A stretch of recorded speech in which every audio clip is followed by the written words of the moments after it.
Hello, this is Kenji Williams from BELLA GAIA. Thank you all for joining us today.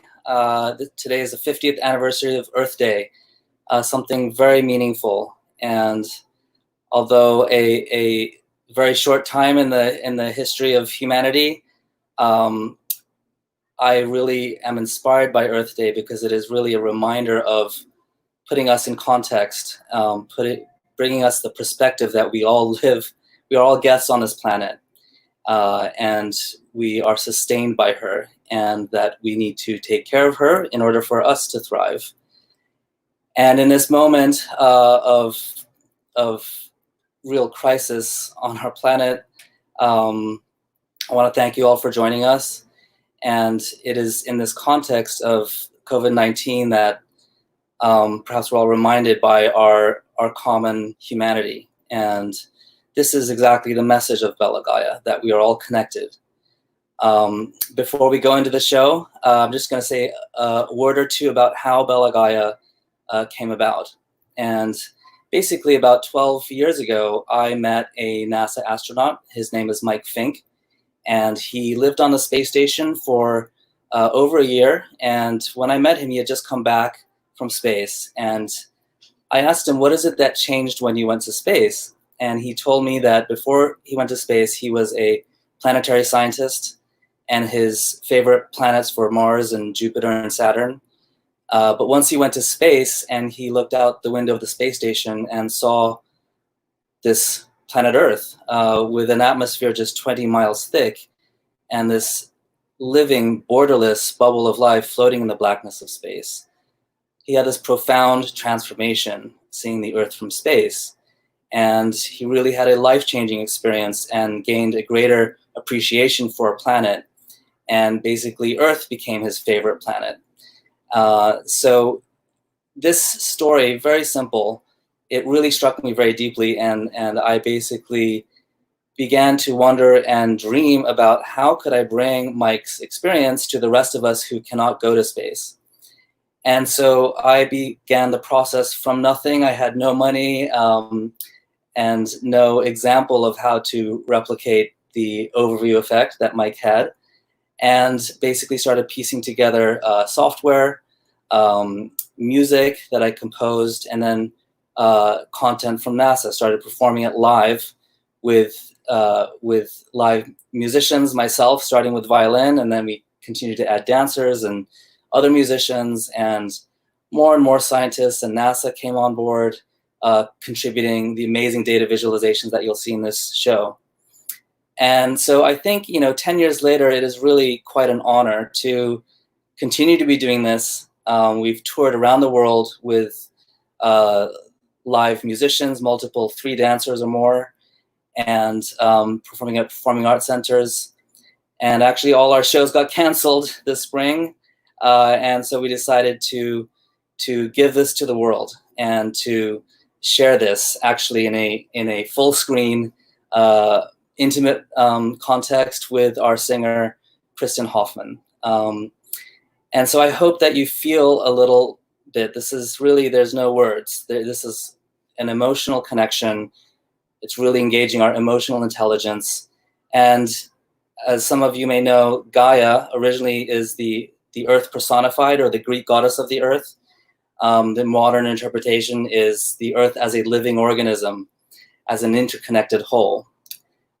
So this is the message of BELLA GAIA, to show you how the earth is connected, how the earth is alive, and how we are connected and interrelated with it beyond words in an emotional way. So thanks all for joining, and here we go on this journey.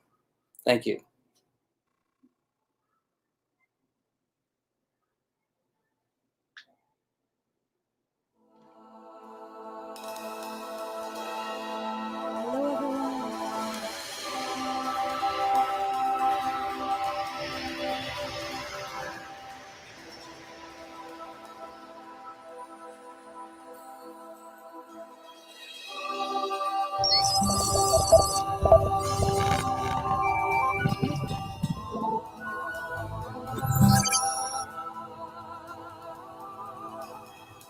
My view of our planet was a glimpse of divinity.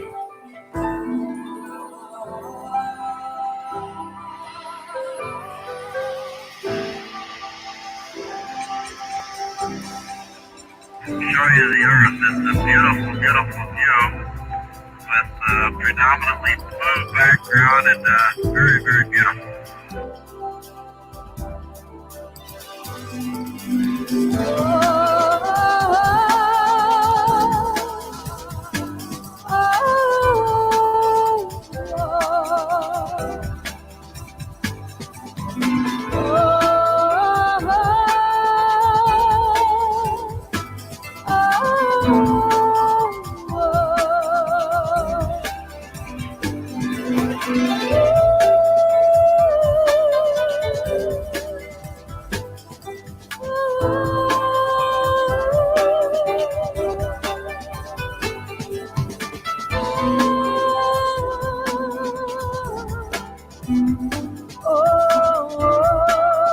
For the first time in my life, I saw the horizon as a curved line.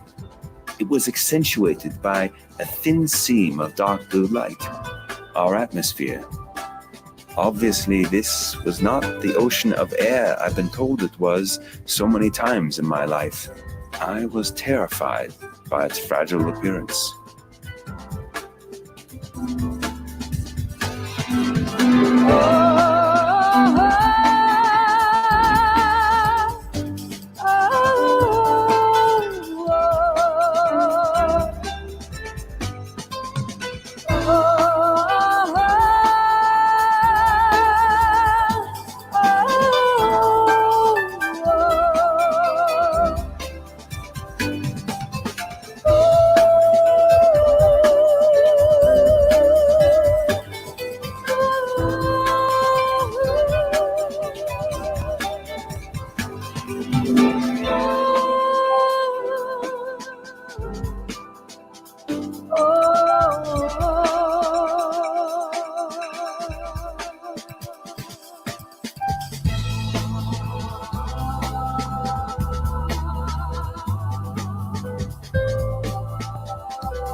Once you've been in space, you realize how small and fragile the Earth is.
When we look down at Earth from space, we see this amazing, indescribably beautiful planet. It looks like a living, breathing organism.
orange cloud formed as a result of a dust storm over the Sahara and caught up by air currents, reached the Philippines and settled there with rain.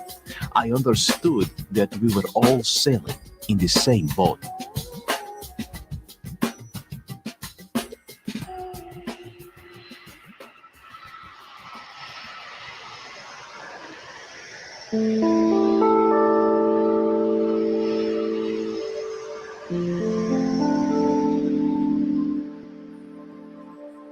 The first day or so, we all pointed to our countries.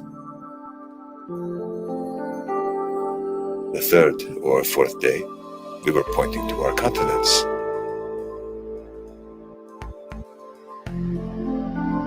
By the fifth day, we were aware of only one Earth.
going on this journey with us.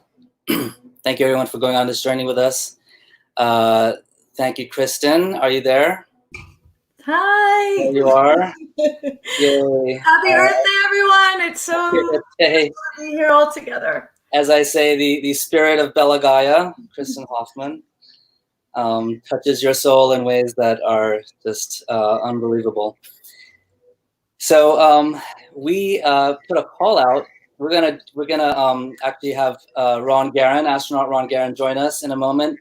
We're gonna do a reading of some submitted haiku poems. I asked in my newsletter for people to submit haikus for the future, and we got several responses. So we're gonna go through this, these submissions. Chris and I will take turns, shall we? Sounds like a good plan. Great. Rhiannon Catalyst, New York. Peace for all humans, living love. Nature's heartbeat, mother's lungs are free. Okay, this one's from Justone Bozart in North Carolina. When seen from space, how could you know this blue marble contains our whole world? Roberta Baskin from Lake Jackson, Virginia. Coronavirus, teach us how fragile we are, interconnected. Angela Longo from New Zealand, in this moment, she says, when we dare to bare our hearts naked, we turn our scared into sacred. I love that.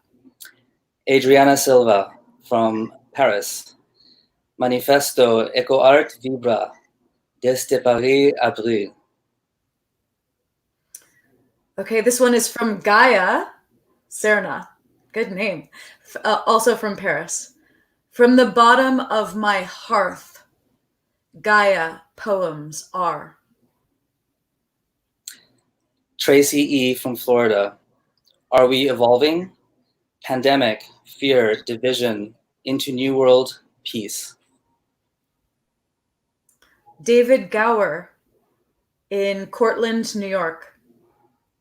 Sunlight on the tree. Man sees, smells, climbs, thinks, cuts, builds. Sky cries and tries again. And this is from Athena Etana from Greece. Earth is healing now. See your true potential. Vow. Gaia shows you how. Save humanity. Vow. And this last one is from my father, Henry Hoffmann, who is actually upstairs watching right now from our place in New Paltz, New York. Caress me, O breeze, wafting off windward waters, gently muss my hair. Beautiful, beautiful, beautiful submissions. Everyone, please continue to submit haikus. We're going to continue reading them out on future BELLA GAIA live streams. There should be a link for your submission down below. I do want to mention BELLA GAIA is an 90-minute show. When we tour, we have 3 dancers and our choreographer, Irina Akulenko, Maria, and Lale. Lale is the whirling dervish at the end that you saw.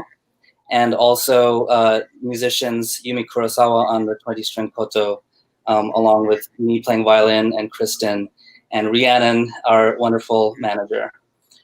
So next show, I think we'll do it on World Oceans Day on June 8th. How about that, Kristin? And we'll feature Kristin more, since we'll be signing off now and bringing Ron in.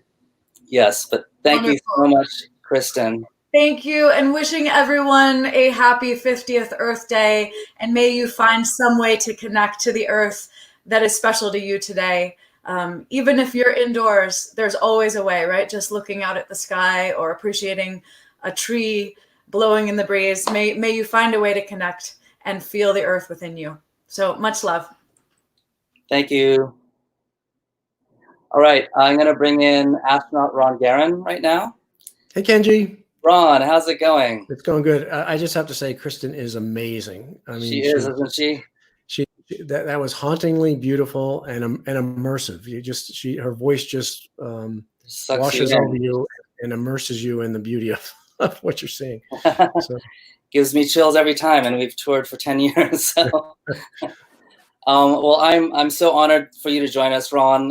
Ron is an astronaut fighter pilot. I think you flew on STS-124 and Expedition 27 on the International Space Station. Yeah, just an amazing human being. I think today you'll learn more about what Ron does. I'm just going to start this off to sort of explain some of my observations during this lockdown, and then we can go into your experience from the orbital perspective. But basically, with the COVID-19 lockdown, I want to focus on the positive things that I've observed personally, like right in front of me.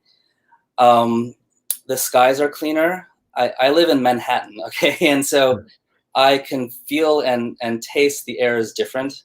So the air is cleaner. Wow. I've also noticed, obviously, less noise, and even seismologists have reported that there's less noise, and they can feel the seismic activity of the Earth more clearly. Parental friends of mine, I have 2 kids, and so we have a lot of parents. There was this one child who had sort of behavior issues because the parents were always out working, but now since everyone's forced together, the child is actually a lot more calmer and like down to earth and happier because his parents are home. On my block, so in New York and maybe elsewhere, at 7 o'clock every day, every evening, we have these amazing cheers and clapping to celebrate the first responders and the doctors and nurses. And on my block, I have a jazz trumpetist come out on the fire escape and plays trumpet. And we've had like impromptu people bringing like a vibraphone and like a saxophone. It's like every day I have live jazz outside my window. It's just incredible. It really, I've never felt such an amazing sense of community and sort of neighborliness. Just we're all in this together kind of feeling. It's pretty remarkable. And yeah, just neighbors helping each other and also reading about people growing gardens. It's like for the first time, I've felt that we are sort of, humanity comes first and consumerism is second for the first time, where usually it's flipped around, right? So it has been actually an amazing experience for me. But I'll hand it off to you. I want you to, I guess, first explain to our viewers, what was it like to be in space? What is the orbital perspective like? And then we can talk about how it correlates with where we're at now. Yeah, sure. So I think you touched on a lot of it. I mean, what's really obvious from space is that we as humanity have an incredible impact on the planet. You can see the impact from space. It's perfectly clear. We're deceived into believing that we have this giant sky above us and it goes on forever. But what's really, really clear from the vantage point of space is that it's paper thin. It is shockingly thin. It is really scary when you see how thin the atmosphere is from space. And I've seen, crop burnings, where smoke was going up to the limits of the atmosphere, to the visible limits of the atmosphere, covering entire continents and actually more than continents and blowing out over to other continents. So it's really obvious from the vantage point of space that humans are making a tremendous, tremendous impact on the planet. And we've all been sent to our rooms. And so we're taking a time out, and all the stuff that you described, Kenji, is what happens to the planet when we lessen slightly the impact that we're making on it. And the Earth responds to that. The Earth responds to the negative things we do and to the positive things we do. And we have a symbiotic relationship with our home planet. And it's, we didn't just, well, some people might think this, I don't, we didn't just get plopped down on the Earth. We emerged from the Earth. We're part of the Earth. And And as such, that it should be obvious how interdependent and interconnected we all are. And so, I think that's what ties into what you were saying, Kenji. Yeah, I have. Thank you. I mean, I think the thinness of the atmosphere is really shocking. Just even to hear about, it's just 20 miles thick. Okay, we can all imagine 20 miles, but up, and then it's space. Like, that is extremely thin, and to see it with your naked eyes, I think just must be beautiful, but scary at the same time. Yeah, so it's 20 miles up, right? But we're seeing hundreds and hundreds and hundreds of miles horizontally. So it really does look like a piece of paper hugging, an orange or whatever. So, wow. Or no, I should say a basketball, hugging right. a basketball, So I'm holding your book here, The Orbital Perspective, which you were very generous to give to me. And, some of the things that happen in the orbital perspective that you write in this book, elevated empathy. This is something that, I'm experiencing right now with COVID-19. I think the whole world is experiencing that. Can you talk a little bit about sort of the correlations between the orbital perspective and the effects of what's happening right now? Yeah, I mean, elevated empathy hopefully leads to elevated compassion. And, right now, I think for the first time in human history, every single person on the planet is faced with an existential crisis that's undeniable and unmistakable. Now, you can argue that we've had other crises in the past, but we've had portions of the population that have denied that, and portions of the population that didn't notice it and didn't realize it.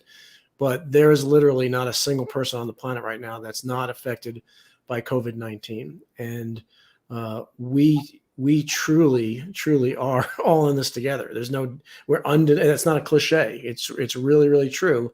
And it's not just us as humans. I mean, the entire planet is deeply, profoundly, not only interconnected, but interdependent. And so everything that we do affects everything else, and then that affects everything else, and it takes off exponentially. And we have an opportunity right now. This crisis that we're in right now, we're paying a horrible price. It's a really, really tough price. It's a heartbreaking price that we're paying. But it also provides us an opportunity. We're going to pay that price regardless. And since we're paying a price anyway, we might as well get a benefit from it. And we can, if we choose to, come out of this crisis stronger, more unified than we ever were. And that would create a platform and give us, the shared strength to attack and solve any problem or challenge that comes at us down the road. And I think this is an incredible opportunity. It's also an opportunity, and that's an opportunity for us as a species, right? But it's also an opportunity for us as individuals. I know a lot of people that don't have commutes anymore. So, they have some extra time in their day, and it's, there's opportunities for self-improvement right now that you didn't have before. There's opportunities to spend quality time with folks that you happen to be quarantined with. And even if you're not, to spend virtual time with folks and loved ones. And I think it's a time for us to express gratitude. I think it's a time for us to be thankful for all the blessings that we have. If you're watching this right now, you at least can be thankful that you're alive and that you're breathing.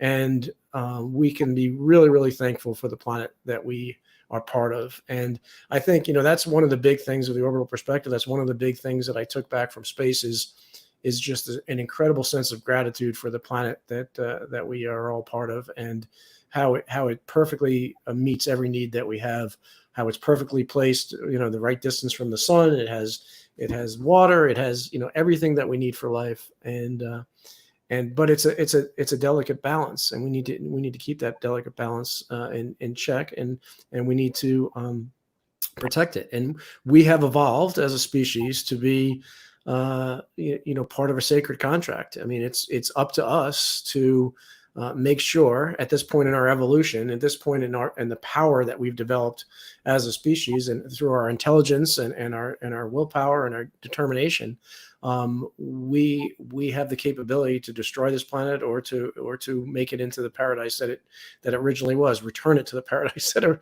it originally was. And that's a sacred contract that we have. And unfortunately, we've been kind of sleeping on the job for the past couple hundred years.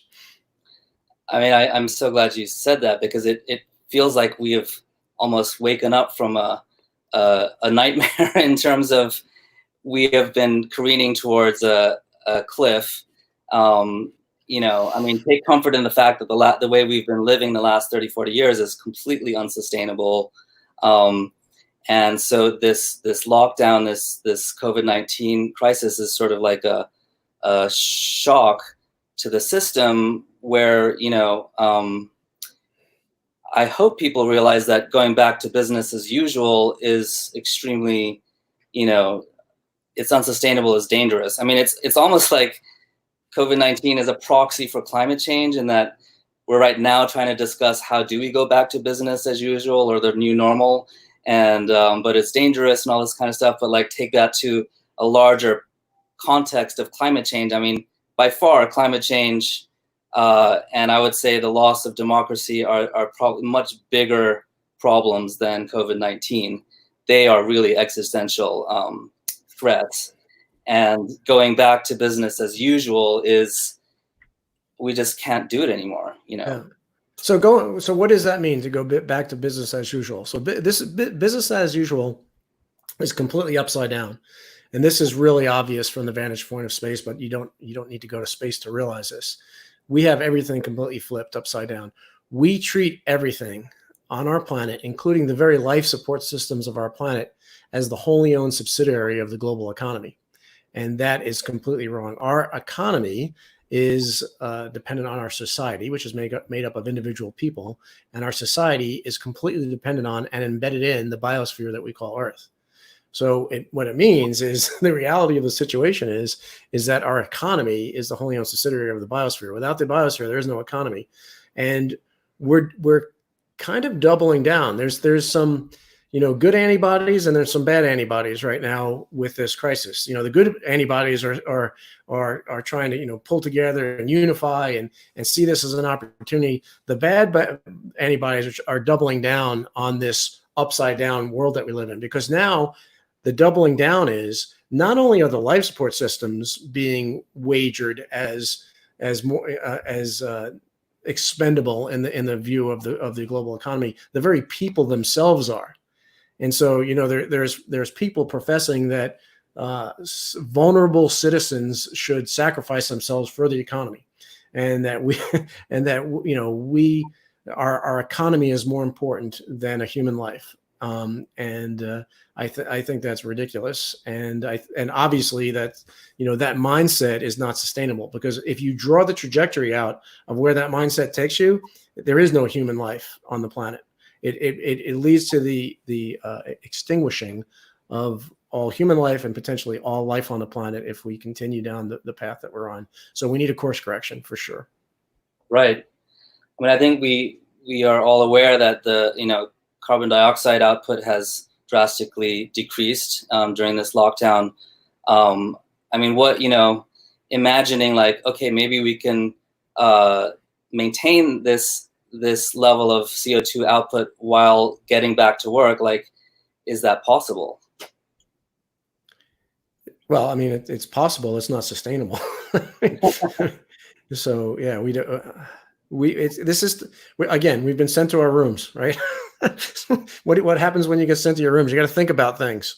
So we have time to think about things right now, and we need to think about how, when we get let out of our rooms, that we can change our ways and get ourselves on a more sustainable path, get us on a path that leads to a positive restorative future, get us on a path where, you know, we realize that we're all in this together. And, you know, one of the most powerful forces on this planet, if not the most powerful force on this planet, is business enterprise. And right now we kind of treat businesses as, you know, self-serving entities that are seen as independent entities. But businesses, businesses has the capability, the mind-boggling capability to either destroy our planet by keeping with the same business, by going back to business as usual, or save our planet.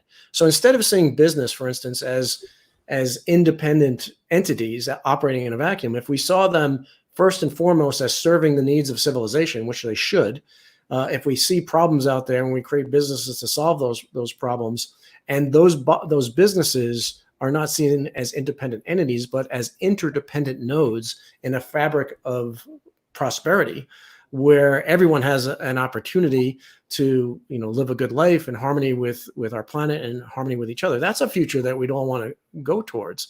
That's not the trajectory that we're on right now. And so we have an opportunity right now to reinvent things and to rethink and to not just assume that the way things are the way things have to be. Not assume that the status quo on our planet is something that we have to passively accept, because we don't. We built it. We can redesign it. Yes. What does that look like in terms of shifting? It's really a shifting of values, both in every sector of society, from the way that we design businesses to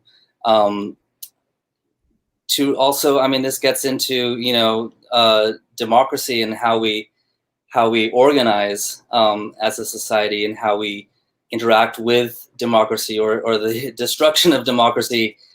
This is one of my fears, is politicians and countries using this crisis as a stepping stone to a more authoritarian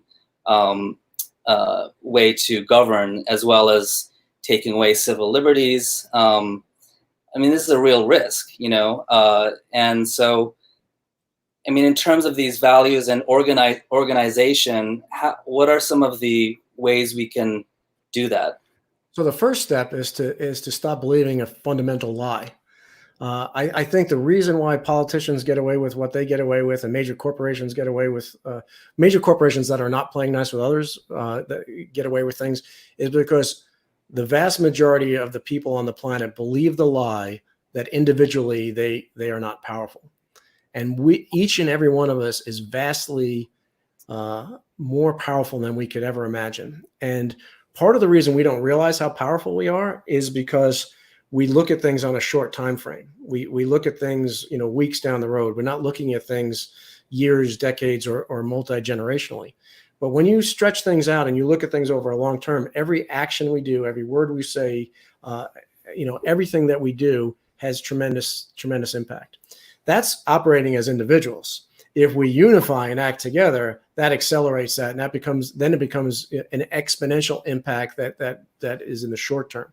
So just really quick to illustrate what I'm talking about being powerful, is an analogy I like to use is if a giant asteroid was headed toward the Earth, and it was big enough that if it hit the Earth, it would destroy every living thing on the planet. If we knew about that asteroid soon enough, we wouldn't have to, go blow it to smithereens. We can send a small spacecraft, and with the force of a feather, just give that asteroid a little teeny nudge. And that little teeny nudge, over the course of its journey to the Earth, could lead to thousands of miles of mist distance and save every living thing on the planet. So imagine us every day when you go to bed and you put your head on your pillow and you go to sleep, did you make positive nudges today or negative nudges today?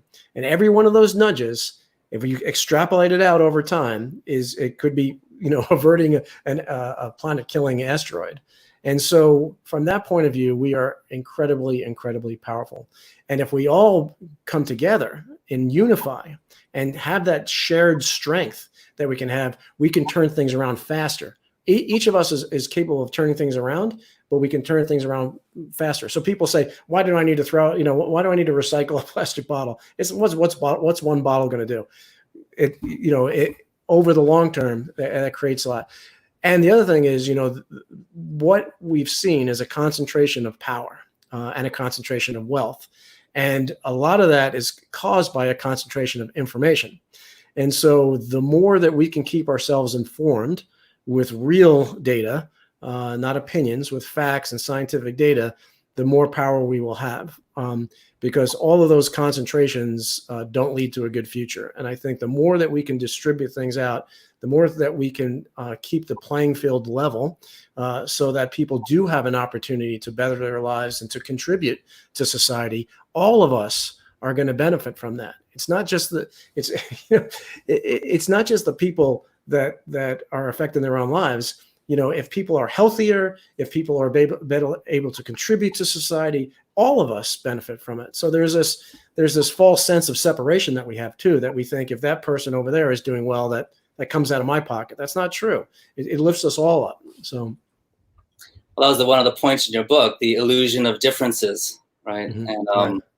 For a moment, we're having a peek into that being evaporated in a strange way. Our egos are being dissolved a little bit, I think. That's true. We are being put in our place. That's for sure. But I love. I mean, it's so true. Individual action at scale. We can make a difference from our individual actions. And I mean, I've always said that this is kind of the magic of data visualization, is that we do need to visualize what does individual action at scale look like, because, for a lot of us, it is difficult to imagine that my single action can make a difference. But if I get 10 of my friends, 100 of my friends, 1,000 of my friends, wow, that can actually really change the trajectory of something. But we need visual aids, I mean, that's the sort of whole ethos of BELLA GAIA, we have to visualize these things in order for us to see it, and we can't get to somewhere if we don't know where we're going. Kenji, that's why what you're doing with BELLA GAIA is so important, because you're combining two really big aspects here. You're combining real data, factual data about things, and you're combining that with awe and wonder. Right. And what happens with awe and wonder, what we found is when you approach a situation, a crisis, a challenge, a problem from a platform of awe and wonder, the mind opens up. People are open to collaboration and cooperation. People are open to go towards the larger goals, versus when you approach a situation or a problem or a challenge from a platform of fear. It closes the mind. It makes you put up walls around yourself. It makes you not want to cooperate. And so you are combining the right platform, which is a platform of awe and wonder and beauty and amazement, and you're rolling into that data, real scientific, peer-reviewed data that I think that's a great combination. Thanks. I mean, awe and wonder, I believe, is transformative. I mean, those are the ingredients of transformation. And like you said, it is more pervasive than transforming through fear. And we have to remember that. And it's more sustainable too. Fear works in the short term. Fear never works in the long term. Awe and wonder works for both the short term and the long term. Right. With this idea of, I mean, what you brought up, monopolization versus decentralization. I mean, it is a huge, huge problem. Monopolization of money, of power, of data. We've been a little bit in the blockchain world. For those who don't know what blockchain is, it's sort of, being, it sort of has come out of the Bitcoin world of sort of smart contracts and for people to be able to trust anonymous people without face-to-face interaction, and having 51% sort of consensus to make decisions and stuff like this. But not getting into the weeds of this, it essentially, I mean, the dream of blockchain is that we will one day be able to kind of create our own governance, invent new kinds of decentralized businesses where everybody benefits, and perhaps we may not need politicians. What is your view about this in terms of? I mean, the thing is, it's so early, and like it's just like a bit frustrating for me. Like, God, I wish we could have this whole decentralized thing that's been running in parallel, and we could just switch over, but we're just not there yet. But I've heard you said that you feel blockchain is actually one of the only saviors to humanity. What did you mean by that? So I think distributed technology, of which blockchain falls into that category, democratizing technology, I think is a positive nudge on the trajectory of our future, right? And just to give you a quick example, back in 2012, I guess, I was working on a project that I started called Unity Node. And Unity Node, it was named after the central node, the central module of the space station called Unity. And through Unity flows all the lines of communication, all the lines of data, of life support. And we need for Spaceship Earth, we need a Unity node. We need not a centralized place, but we need a way for people to seamlessly share real data. We need a control room of Spaceship Earth. We need to know that if we pull this lever, what happens in 50 years down here? How does this all work? And as far as, and I was particularly focused on humanitarian organizations, because we've got like 20 million humanitarian organizations working around the world, literally that many, that are not working in a coordinated, unified manner. There's a lot of duplication of effort, loss of efficiency, et cetera. And so the idea was to have not a central database to rule them all, but APIs or ways for existing databases, existing information systems to speak to each other and to cooperate and collaborate. And so we were working that. I was working on that when I was at NASA. I did a tour with the U.S. Agency for International Development, working on that back then. And it kind of hit a dead end because the technology wasn't there yet. And now with technology like blockchain, that's enabling technology. It's enabling technology that can lift people out of poverty. It's enabling technology that can give people that don't have things like medical records or credit ratings or access to a banking system because they're in destitute poverty. It could change everything, and it could change everything in a very, very positive way. And so I don't think it's, having said all that though, we have to be really careful, and we need to make sure that we're doing, implementing and introducing these type of technologies in a democratic way, and that they don't, because they're going to be antibodies against that. The entrenched interests, the special interest groups, are not going to like that, in some cases. And so it's going to be interesting to see how this all plays out. But I see a lot of capability and a lot of potential in that technology, and it's the first technology in a long time that I really, really got excited about. It's like when the internet came out, it was like, wow, this is going to change everything. Distributed technology like blockchain can change everything as well. Yeah, I mean, we wouldn't have a need for banks. Removes the middleman, so to speak. Yeah, I mean, the dreams can just, fly, and then you're like back here in reality. But there's the middlemen have specific lobbyists, the middlemen lobbyists. So what that does, when you say there's negative connotations to eliminate the middlemen, but for the middlemen, right? But the middlemen need to adapt as well. I mean, they need to realize that the system is changing, and when you eliminate the middlemen, what you're really doing is making the system more efficient. And going back to what I said before, it lifts everybody up. So, and part of that though is to be able to realize that your entrenched special interest is not more important than the overall interest of all of society. And so that's what I think is an enabling philosophy, enabling mindset that's going to allow this all to happen. That's so well put. I actually forgot to post that people can ask questions in the comments. We did have one actually a while ago from Caitlin Connors. This is maybe bringing it back down to earth a bit. How can we brainstorm ways to keep the carbon dioxide output low after we are let out from our rooms? Is that for me? Or is that for us? Well, I think what we might see, if the floodgates open, which I don't think the floodgates will open, they better not open, because that's going to be counterproductive to battling the virus.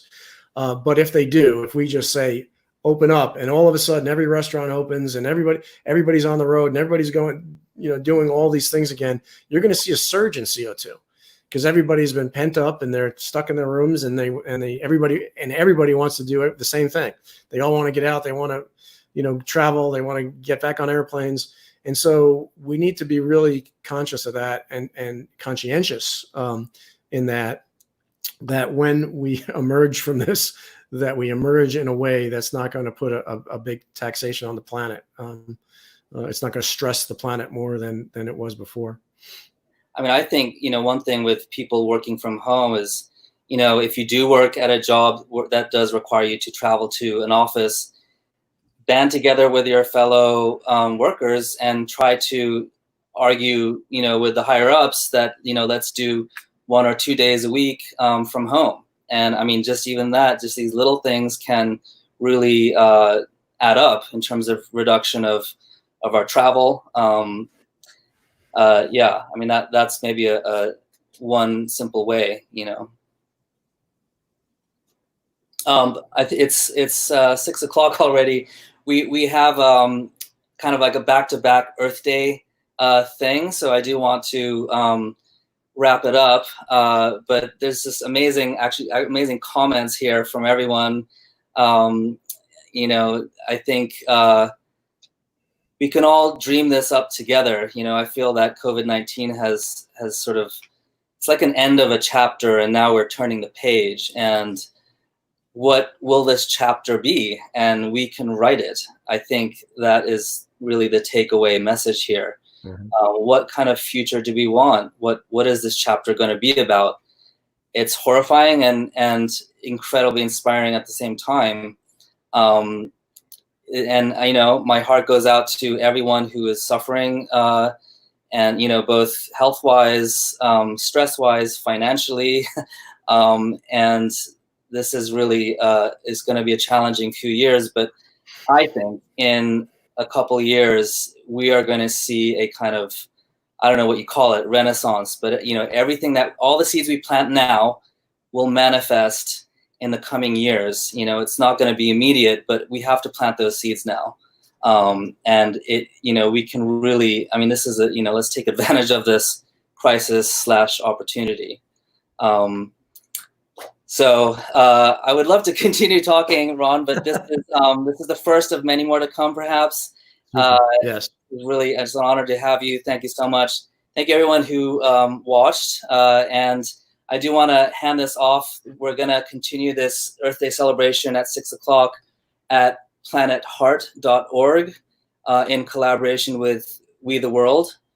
And I want to thank the SINE Network and CultureNet who helped sponsor this, and all the people who helped make this happen: Matt Gillespie, Gonzalo Pimentel, Marina Onoprichuk, John Raymer, Susanna Choi, Anna Kolber, David and Jim at CultureNet.